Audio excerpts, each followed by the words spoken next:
Bueno, una vez más acá compartiendo algunos principios de sabiduría y herramientas para poder armar sus sermones en su congregación, en su iglesia. Y hoy quiero compartir con usted un escrito que se encuentra en el libro de Hechos, capítulo 11. Vamos a leer una historia maravillosa que ocurre y que se descuelga desde la iglesia principal de Jerusalén. Vemos nosotros en Hechos capítulo 11 una iglesia diferente, una iglesia que se levanta en el nombre del Señor, pero diferente al resto de prototipos de iglesia que había, como vemos en la escritura, en Jerusalén. Y dice el texto en Hechos 11, 19. Ahora bien, los que habían sido esparcidos a causa de la persecución que hubo con motivo de Esteban, pasaron hasta Fenicia, Chipre y Antioquía, no hablando a nadie la palabra, sino solo a los judíos. Pero había entre ellos unos varones de Chipre y de Cirene, los cuales cuando entraron en Antioquía hablaron también a los griegos, anunciando el evangelio del Señor Jesús. Y la mano del Señor estaba con ellos, y gran número creyó y se convirtió al Señor.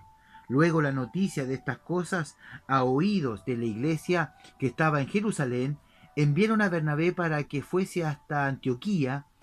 Cuando llegó y vio la gracia de Dios, se regocijó y exhortó a todos a que con propósito de corazón permaneciesen fieles al Señor, porque era varón bueno y lleno de Espíritu Santo y de fe, y una gran multitud fue agregada al Señor.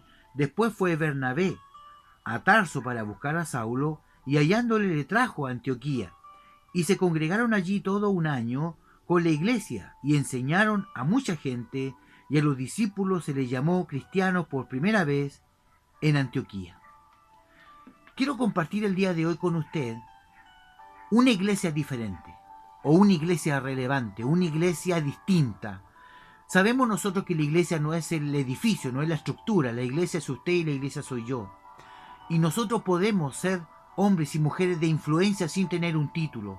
Dice la Escritura que los apóstoles estaban en Jerusalén por causa de la muerte de Esteban, ¿cierto? Usted sabe que Esteban fue muerto porque Esteban le dijo unas cuantas verdades a los fariseos y a los escribas. Y les dijo, ustedes recibieron la ley por disposición de ángeles, no por Dios.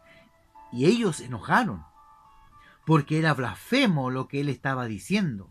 Por lo tanto, vemos cómo en el martirio de Esteban, muchos de ellos estaban presentes de lo que estaban viendo, y ellos se fueron a Antioquía, y ellos fueron y predicaron a Cristo, predicaron al Señor, y dice la Escritura de que el Señor estaba con ellos. Dice el verso 20, pero había entre ellos unos varones de Chipre y de Cirene, los cuales cuando entraron en Antioquía, hablaron también a los griegos, anunciando el evangelio del Señor Jesús, y la mano del Señor estaba con ellos, y gran número creyó y se convirtió al Señor.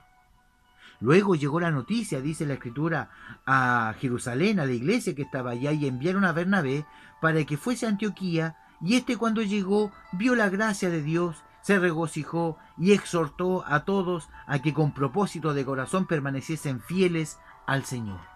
Vemos aquí como hombres sin título, sin ser apóstol, sin ser pastor, sin ser maestro, sin ser evangelista, ellos sin título fueron a Antioquía y compartieron el evangelio con los griegos, con los gentiles, con los judíos, y ellos hablaron del Señor y Dios estaba con ellos y se convirtieron muchos a Jesucristo. Yo quiero decirte con esto que no te mires en menos. Tú eres tan importante como lo soy yo o como es cualquier hermano. Porque tú eres la iglesia, yo soy la iglesia. La iglesia ya no es un edificio físico, sino es usted y soy yo. El cuerpo de Cristo resucitado se llama iglesia. Y la iglesia es usted, el templo es usted y el templo soy yo. Por lo tanto, yo le animo en esta hora a que usted no se mire en menos. Usted hable de Cristo, trabaje en el anonimato, en silencio, ore, ayune, y cuando el Señor lo honre, para poder compartir una palabra y que el Señor lo exalte, que el Señor lo honre y Él lo bendiga mucho a usted. Y con el tiempo su nombre llegará. Ya sea maestro, evangelista, pastor, el Señor le pondrá su nombre. No busque usted el nombre ni para que le unja en su cabeza y le pongan una carga que a lo mejor usted no puede llevar. Deje que el Señor, a través del proceso de la santificación, vaya preparando el nombre que el día de mañana usted va a tener.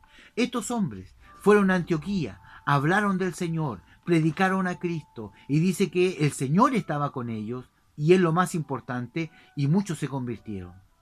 Para confirmar esto, llamaron para que fuera enviado, ¿cierto?, este famoso Bernabé, para que fuera a Antioquía y confirmara lo que estaba ocurriendo, como una iglesia que estaban haciendo nueva, de nuevos creyentes, nuevos cristianos, se estaba formando.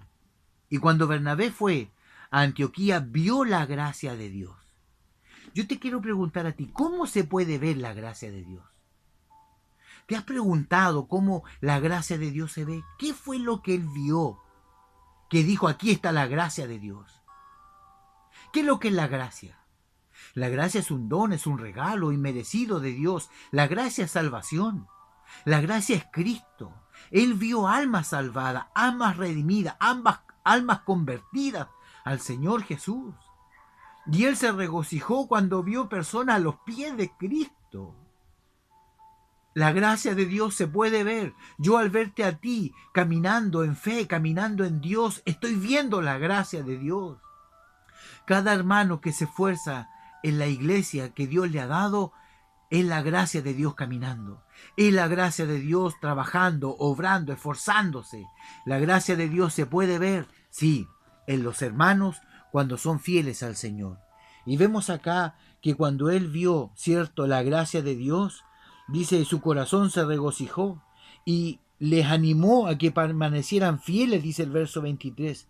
Porque este varón, lleno del Espíritu Santo y fe, y una gran multitud fue agregada al Señor. Mira, Bernabé era un hombre también lleno de fe, lleno de amor, lleno de Espíritu Santo. No hay otra forma de servir a Dios si no es lleno. Esa es la medida de Dios. Para servir a Dios, la medida es lleno. No es a medio estanque ni un cuarto estanque. No, es lleno. Por eso la Escritura dice que vosotros debéis buscar la llenura del Espíritu Santo. La llenura. Esforzaos en buscar al Señor. Dios te quiere ver a ti, hermano, lleno de la gloria, lleno del poder, lleno de fe. No así como estás ahora, flaco, débil. Ya no ora, ya no te congrega, ya no estás buscando al Señor. La Escritura dice, hermano, que cuando Bernabé vio esto, se acordó de Pablo, de Tarso, y fue a buscarlo. Porque Pablo, cuando tuvo el encuentro con el Señor, cuando Dios lo dejó ciego, cuando Dios obró el milagro en este judío, porque Pablo era un judío que estudió los pies de Gamaliel, un hombre entendido en la Torá, en la palabra, él se fue porque nadie le iba a creer. Él no buscó confirmación de Pedro, ni de Santiago, ni de los apóstoles, cierto, que estaban en Jerusalén. Él recibió su llamado y él se fue de ahí. Y él se escondió por un año. Él se escondió por un año. Dios trabajó en su vida y en su espíritu para poder el día de mañana salir. Él estaba escondido porque dijo, si voy a los discípulos, voy a Pedro, voy a Santiago, no me van a creer que el Señor salió a mi encuentro en el camino. Porque recuerde que uno de los requisitos para ser apóstol del Señor era haberlo visto, haber caminado con Él, haber visto su muerte, su resurrección. Y eso lo vemos nosotros en Hechos capítulo 1. En adelante, casi al final, están los requisitos de un apóstol.